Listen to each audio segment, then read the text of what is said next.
हज़रत मोहम्मद बिन अबू बकर रज़ी अल्लाह ताला अन्हु फरमाते हैं, इसको साहिब सुबुल हुदा व रिशाद इमाम यूसुफ सालेही ने नकल फरमाया। कहते हैं कि मैं हुजूर के साथ एक जंग पे गया तो वापस हम आ रहे थे, तो उस जंग में बड़ी फतह हुई। 5वां हिस्सा माले गनीमत का हमने सरकार की बारगाह में नजराना पेश किया तो 80 ऊंट हुजूर के हिस्से में भी आए, इतना नफा मिला। वापस आ रहे थे तो एक जगह शाम का वक्त हो गया, कुछ इलाका अच्छा मिला तो हुजूर ने फरमाया सफर आगे ना करो, यहीं पड़ाव कर लो, पता नहीं आगे जाके कोई ऐसी अच्छी जगह मुयस्सर आए ना आए। हालांकि हुजूर सारा कुछ जानते हैं, पर तालीम उम्मत के लिए फरमाया यही। कहते खेमे लग गए, रुक गए। एक एक खेमे में 2-2 4-4 आदमी। फरमाते मेरे खेमे में हजरत मोहम्मद बिन अबू बकर जनाब अबू बकर के साहिबजादे, तो मेरे खेमे में जो सियाबी थे ना वो बड़े मोटे ताजे थे, बड़े वजूद उनका बस्ततन फिल इल्म वल जिस्म, मोटे तगड़े।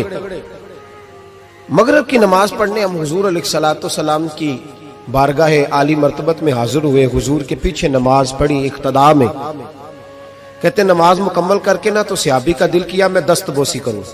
उस जमाने में लोग लकड़ी के जूते पहनते थे, खड़ाओं कहा जाता था। हुजूर के कदमैन शरीफैन पर नालैने मुकद्दस नहीं थे और हुजूर का वजूद ना बड़ा नाजुक था। सहाबा कहते हैं जब दस्ते मुबारक में हाथ मिलाते थे तो हुजूर का दस्ते मुबारक कस्तूरी से ज्यादा खुशबू वाला होता था और बर्फ से ज्यादा ठंडा होता था।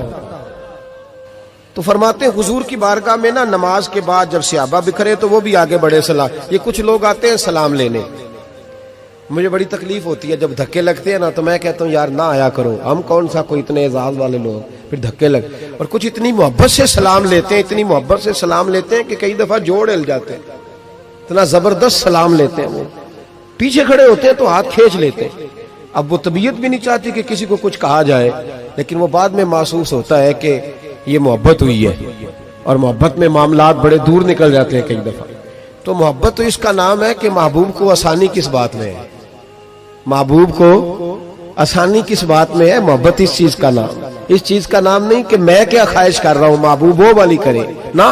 वो राजी किस बात में है, मैं गुड्डी ते हथ डोर सज्जन दे, वो जिंज रखे उंज रहना है।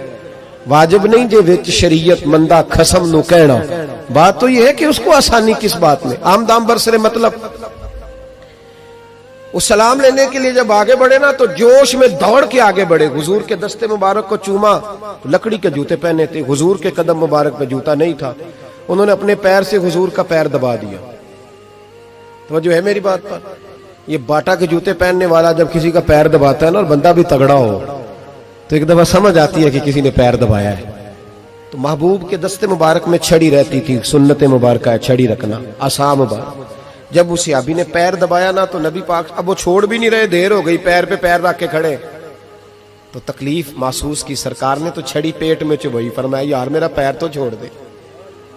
अब वो पीछे हटे तो बड़े परेशान हुए कि ये मुझसे क्या हो गया, कांपने लगे, रोने लगे। हुजूर ने फरमाया कोई बात नहीं जाओ। सहाबा ने भी जरा घूर के देखा, महबूब नीचे बैठ गए, अपना कदम मुबारक दबाया। हजरत मोहम्मद बिन अबू बकर कहते हैं अपने खेमे में हम लोग चले गए। इशा की नमाज भी हुजूर के पीछे पड़ी, पर वो सहाबी सारी रात सो नहीं सके। यार ये मुझसे क्या हो गया, गिरा जोन की निगाह से वो संभल नहीं सकता। मैंने हुजूर को तकलीफ दी, महबूब को तकलीफ दी। कहते वो तड़पने लगे, रोने लगे। ये मुझ सारी रात मैं तसल्ली देता कि यार वो कोई ऐसी वैसी बात नहीं, अल्लाह ने हमारे महबूब को रहमत लिल आलमीन बनाया और हुजूर जानते हैं कि तूने जानबूझ के ऐसा नहीं किया। लेकिन वो अंदर का जो है ना वो माहौल, वो उनको सोने नहीं देता। कहते हैं सहरी का वक्त हुआ तहज्जुद का, तो सैयदना बिलाल हबशी आए, खेमे के बाहर खड़े हो, कहने लगे बंदा किधर है जिसने कल मगरिब के वक्त हुजूर का पैर दबाया, किधर है? कहते हैं अब तो वो और डरे और कहने लगे लगता है मेरी मुजम्मत में कुरान आ गया। महबूब की गैर इरादी बेअदबी भी अल्लाह को पसंद नहीं। कहा लगता है आयतें आ गई, पता नहीं मेरे बारे में क्या हुक्म आया होगा। आप अपने अब्बा से कह के मेरी सिफारिश कराएंगे, जनाब सिद्दीक अकबर से कहेंगे, कहीं ऐसा ना हो कि मेरी दुनिया भी जाए और आखिरत भी जाए। कहते तड़पते सिसकते दरे रसूल पे पहुंचे, सहरी का वक्त, हुजूर तशरीफ फरमा है। कहते अब मैं और वो मुंतजिर थे कि कोई ऐसा हुक्म आएगा पता नहीं क्या बनेगा और उस हुक्म के मामले में फिर कहां तक बात जाएगी। कुर्बान जाए, जब हुजूर के सामने खड़े हुए तो सारा कुछ जानने वाले महबूब ने अपनी उम्मत की तालीम के लिए फरमाया, भाई इशा के बाद ही तुझे बुलाने का इरादा हुआ था, फिर ख्याल आया कि तू कहीं सोया होगा, शहरी में लोग उठ जाते हैं तहज्जुद के लिए, इसलिए तुझे बुलाया है। फरमाते हैं अब इंतजार था कि वो बड़ी बात आए, डर रहे थे, लेकिन कुर्बान जाए नबी पाक ने पैर दबाने का जिक्र ही नहीं फरमाया। हुजूर फरमाने लगे बुलाया इसलिए है कि कल शाम मैंने तेरे पेट में छड़ी चबो दी थी, तुझे तकलीफ हुई होगी तो अल्लाह की रिजा के लिए माफ नहीं कर देता। जनाब मोहम्मद बिन अबू बकर कहते हैं पहले तो वो अकेला रोता था, अब हम सब ने रोना शुरू कर दिया। हुजूर आप क्या फरमाने? कहने लगे नहीं यार, बेचारे का पेट बड़ा है, मैंने छड़ी चबो दी, उसको तकलीफ हुई होगी। और क्या लफ्ज है हदीस में, महबूब फरमाने लगे मैं सारी रात सो नहीं सका, इसका वो दर्द। ओ भाई तू अपने अब्बा को सख्त बात कह के आके बेड पे आराम से सो जाता है, तू अपनी अम्मा को सख्त जुमला कह के वो तड़पती रहती है, उसे वो सारी रातें याद आती हैं उसने बेटे के लिए बेदार रह के गुजारी होती है, तो एक फिक्रा कह के तू सोचता ही नहीं, कहने वाले तो कह ही देते हैं, ये सुनने वाले हैं जो कमाल करते हैं, तूने ख्याल ही नहीं किया। महबूब फरमाने लगे सो नहीं पाया, चल अल्लाह की रिजा के लिए माफ कर दे।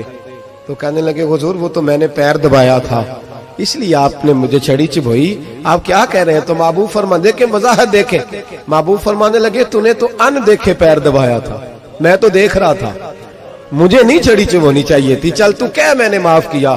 तो अर्ज करने लगे हुजूर जिस तरह आप राजी है मैं भी उसी तरह ही राजी हूँ। महबूब फरमाने लगे तू तो राजी है पर मैं नहीं अभी राजी। हुजूर आप कैसे राजी होते हैं? फरमाया जी 80 ऊंट मेरे हिस्से में आए हैं, अगर तू सारे तोहफे में कबूल करे तो मैं राजी हो जाऊंगा, तोहफे में रख ले सारे। कौन देता है देने को, फाजिल बरेलवी का अंदाज में जरा देखिए, कौन देता है देने को, इसका पंजाबी तर्जुमा है कि कौन देता है, देना वास्ते जिगरा चाहिए, कौन देता है देने को, मुंह चाहिए, देने वाला है सच्चा हमारा। और